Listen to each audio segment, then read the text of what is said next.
me sinto extremamente honrado de estar aqui para falar de um tema que eu particularmente considero bastante empolgante. Eu me sinto muito empolgado de falar desse tema com vocês. Nos últimos 2 anos, eu tenho acompanhado o trabalho do Gartner junto a órgãos do governo, falando de governo digital. E esse assunto, para mim, é muito empolgante por um simples motivo. Ele tem o potencial de mudar a vida de milhares, de milhões de pessoas. Só que eu vou falar aqui hoje de governo digital de uma forma um pouco mais provocativa. E a primeira coisa que eu queria colocar para vocês...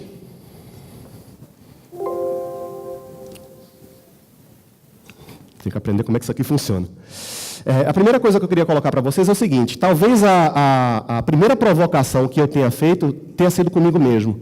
A minha ideia era apresentar para vocês algo dessa natureza. Todas as fases, os processos, as metodologias envolvidas numa caminhada para um governo digital. Só que aí eu pensei o seguinte: vou fazer alguma coisa diferente.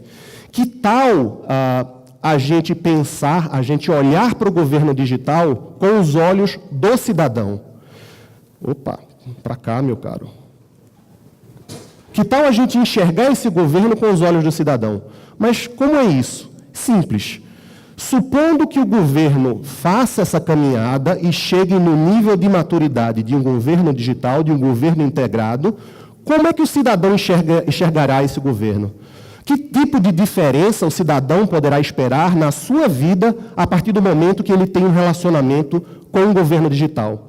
Eu, particularmente, consegui pensar em 3 coisas. Eu imagino que existam inúmeras outras, mas eu gostaria de focar nesses 3 pontos. O primeiro deles é: um governo digital, um governo integrado, tem que ter a capacidade de reconhecer o que é importante para mim como cidadão, para você como cidadão. O segundo ponto é: o governo ele tem que estar presente na minha vida me trazendo valor. Ou seja, há uma mudança da relação do cidadão com o governo.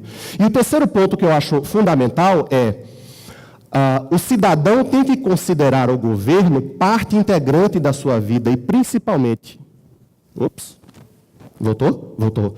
E principalmente, não só a parte integrante, mas uma parte essencial da vida dele. Então, não sei se vocês perceberam aqui, existe uma quebra de paradigma e existe uma mudança de comportamento. A quebra de paradigma, senhores, é que hoje o cidadão ele vai até o governo. O cidadão ele procura o governo quando ele precisa renovar uma licença do seu veículo, tirar uma nova identidade, pagar imposto, enfim, uma série de outras atividades. A quebra desse paradigma traz justamente o governo fornecendo valor para o dia a dia desse cidadão. E a mudança de comportamento é justamente essa. O cidadão passa a enxergar o governo como um parceiro na sua vida. Ok.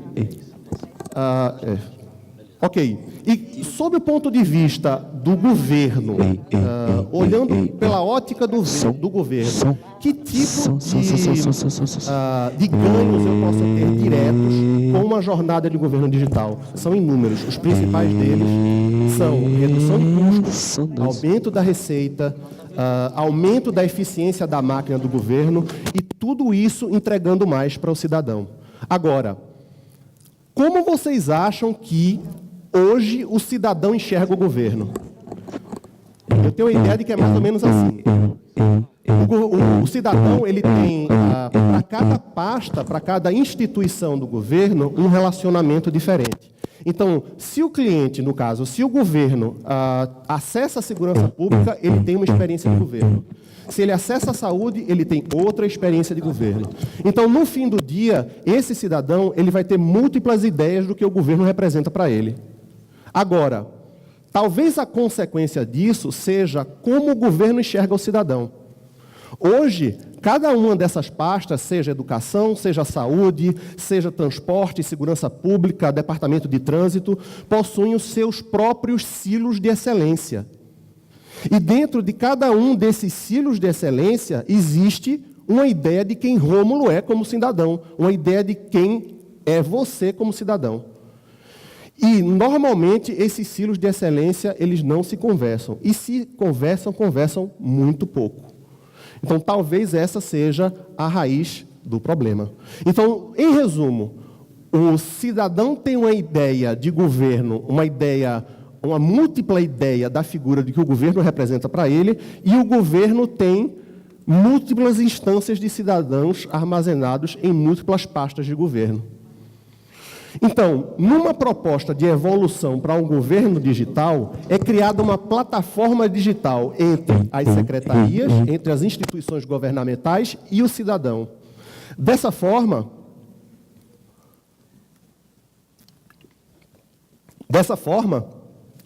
o governo passa a enxergar o cidadão como entidade única, e o cidadão passa a ter uma única referência de governo.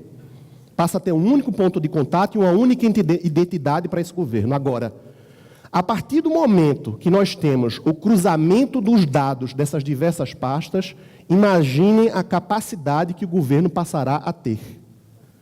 Se a gente pegar essa camada da plataforma digital e entrar em mais detalhes, nós temos os seguintes componentes. Nós temos os sistemas de TI, que são as engrenagens de tecnologia que nós já conhecemos, sistemas, infraestrutura, comunicação de dados e por aí vai. Nós temos as coisas, e quando eu falo de coisas, é para evitar tocar aqui num termo que é bastante repetido, que é a internet das coisas. Eu tenho a noção de que muitos termos, principalmente em tecnologia, são tão repetidos que eles meio que perdem o sentido, como, por exemplo, Big Data. Mas o que eu quero dizer aqui são aqueles sensores que estão espalhados por toda a cidade. Que tipo de sensor? Gente, pode ser de uma câmera de trânsito até um instrumento pluviométrico ou até um projeto que eu vi sendo desenvolvido em Recife, que é um equipamento, é um dispositivo que consegue medir a população de mosquitos Aedes aegypti numa determinada região. A partir daí, o governo consegue tomar uma decisão do tipo, naquela região eu tenho um grande potencial de ter um surto de alguma doença, de dengue, no caso. Um outro componente é a relação do governo com o cidadão, são os chamados portais. Esses portais, e aí quando eu uso a palavra portal, talvez ela não seja mais adequada, mas é a interface do governo com o cidadão e com o seu cliente. Ela pode ser um aplicativo móvel, pode ser um site, mas a questão são duas coisas. Primeiro, que essa relação passa a ser bidirecional, tanto o cidadão consegue chegar ao governo, quanto o governo consegue chegar ao cidadão, trocando informações e colocando o cidadão nessa cadeia de valor, tá? Como, ecossistema. Os ecossistemas são justamente aquelas relações que o governo tem com as instituições, sejam as instituições privadas, outras instituições públicas, a cadeia de suprimentos, os fornecedores, a comunidade em si, e inclusive startups. Tudo isso promovendo a criação de serviços, usando essa inteligência para o cidadão. E, em cima disso tudo, nós temos um algoritmo de governo, e esse algoritmo de governo coleta informação, coleta dados desse sistema, transformando em informação útil para o processo de tomada de decisão. E aí a gente chega num ponto importante. A partir do momento que eu tenho essa informação, por que não usar parte dessa informação para criar serviços úteis de valor agregado para o cidadão? Eu vejo, atualmente, 4 grandes desafios para a gente chegar, para que o governo faça essa caminhada com sucesso. Existe um desafio tecnológico, que é um desafio que muitos de vocês aqui conhecem, que é um desafio de infraestrutura, de sistemas de TI e das engrenagens que movem, que dão sustentação a todo esse ecossistema. Existe um desafio cultural, de mudança de cultura. Existe um desafio legal, de adequação e de criação de leis para tornar isso aqui possível, e existe também um desafio de alinhamento político. E aí eu gostaria de registrar a importância das instituições, das empresas, das agências e dos institutos de tecnologia dos estados, que têm uma posição única dentro do Estado, de relacionamento com secretarias e outras instituições, para planejar e para orquestrar essa caminhada em direção a um governo digital. É muito importante que exista uma cooperação e uma integração entre essas secretarias e as instituições de tecnologia e de processamento de dados. Ok?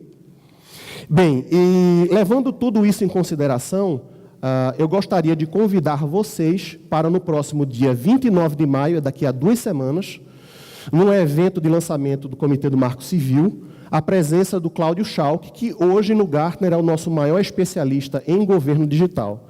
Nesse momento, nós teremos uma oportunidade maior de abordar o tema com mais profundidade e com mais abrangência.